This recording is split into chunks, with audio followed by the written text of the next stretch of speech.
पूजा स्थल कानून की वैधता को चुनौती देने वाली जनहित याचिकाओं पर आज सुप्रीम कोर्ट में सुनवाई हुई है।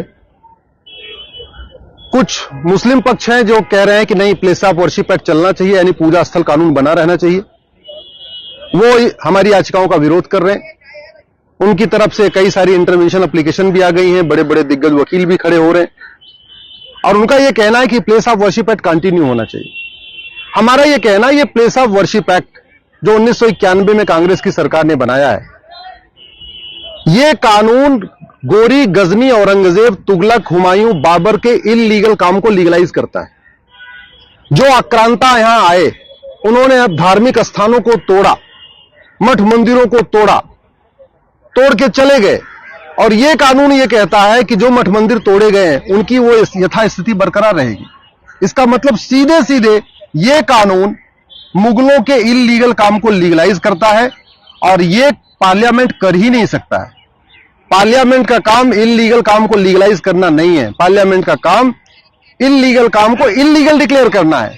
तो कायदे से तो कानून बना के पार्लियामेंट को एक कानून बनाना था और यह कहना था कि भाई ठीक है, जो भी आक्रांताओं के समय मठ मंदिर तोड़े गए उन सबको रिस्टोर किया जाएगा, उनको बहाल किया जाएगा। लेकिन यह करने की बजाय नरसिम्हा राव की सरकार ने यह कह दिया कि नहीं, जहां जहां जिसका कब्जा है वही रहेगा। तो स्वाभाविक सी बात है, हिंदुओं ने किसी मस्जिद पे कब्जा किया नहीं है, हिंदुओं ने किसी चर्च पे भी कब्जा नहीं किया है। कब्जा हुआ है मठ मंदिरों के ऊपर। हिंदू, जैन, बौद्ध, सिख के जितने मंदिर हैं उन्हीं पे कब्जा हुआ है। मुगलों ने भी कब्जा किया, बाद में अंग्रेजों ने भी कई सारे मंदिरों पे चर्च बनाया, मंदिरों को कन्वर्ट किया है।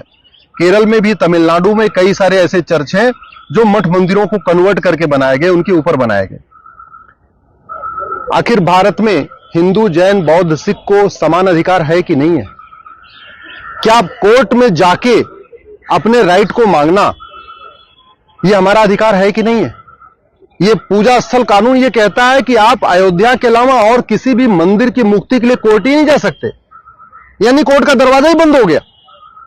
जबकि राइट टू जस्टिस हमारा फंडामेंटल राइट है, राइट टू रिलीजन हमारा फंडामेंटल राइट है और राइट टू रिलीजन में ही राइट टू रिस्टोर भी हमारा फंडामेंटल राइट है कि हमारे धार्मिक स्थान जिनका वर्णन वेद में है, पुराण में है, गीता में है, रामायण में है, अगर उनके ऊपर कोई इंक्रोचमेंट है तो यह हमारा फंडामेंटल राइट है कि उसको हम दोबारा रिस्टोर कराएं और रिस्टोर शांतिप्रिय तरीके से कराएं।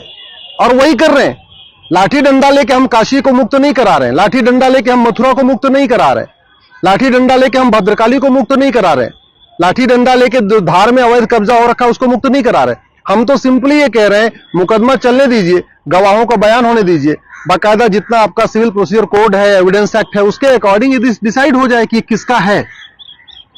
लेकिन दुर्भाग्यवश ये जो कानून है, पूजा स्थल कानून, जो 1991 में नरसिम्हा राव की सरकार ने बनाया था, वो कहता है कि नहीं, अयोध्या का मुकदमा केवल कोर्ट में चलेगा, बाकी और कोई मुकदमा कोर्ट में चलेगा ही नहीं।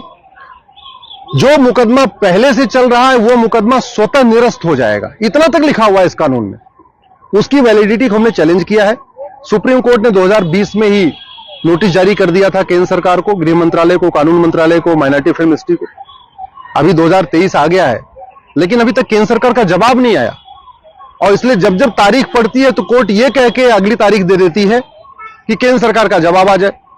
हमने आज भी ये रिक्वेस्ट किया कि जवाब आया चाहे नहीं आया, आप इसकी फाइनल हियरिंग कर लीजिए।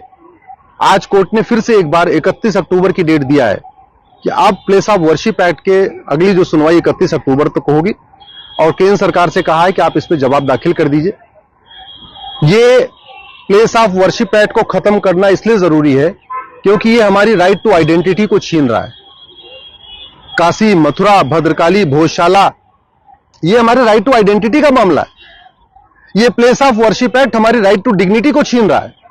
आखिर इस देश में हिंदू, जैन, बौद्ध, सिखों को भी सम्मानपूर्वक जीवन जीने का अधिकार है और सम्मान तभी वापस होगा जब हमारे जो धार्मिक स्थान, जो धार्मिक हमारे ग्रंथ हैं,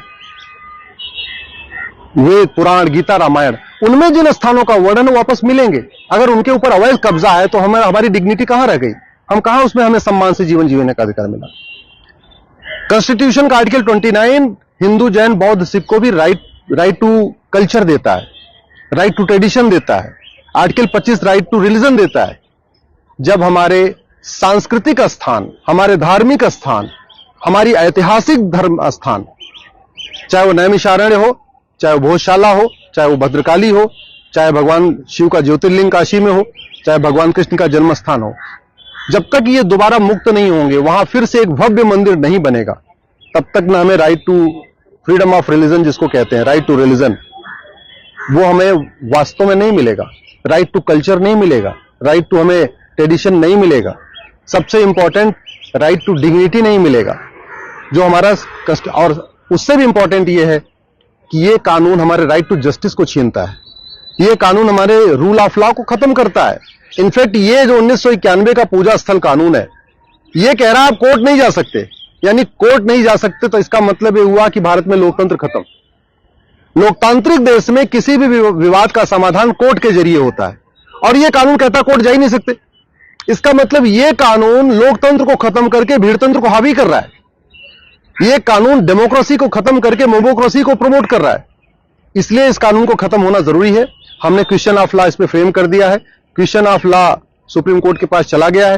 सुप्रीम कोर्ट पहले 2 जजों की बेंच इसको सुन रही थी, अभी आज सुप्रीम कोर्ट की 3 जजों की बेंच ने इस पे सुना है। अगर आवश्यकता पड़ी तो सुप्रीम कोर्ट से हम रिक्वेस्ट करेंगे इसमें 5 जजों की बेंच बना दे, लेकिन इस पे डिसीजन ले ले, इसकी फाइनल हियरिंग कर दे। बहुत हो गया इस पे तारीख पे तारीख, कई बार ये मैटर एडजर्न हो चुका है। अब सरकार का जवाब आए चाहे ना आए, मैं सुप्रीम कोर्ट से ही रिक्वेस्ट करते हैं कि इस पे एक फाइनल डेट दे दे और इसकी फाइनल हियरिंग कर दे।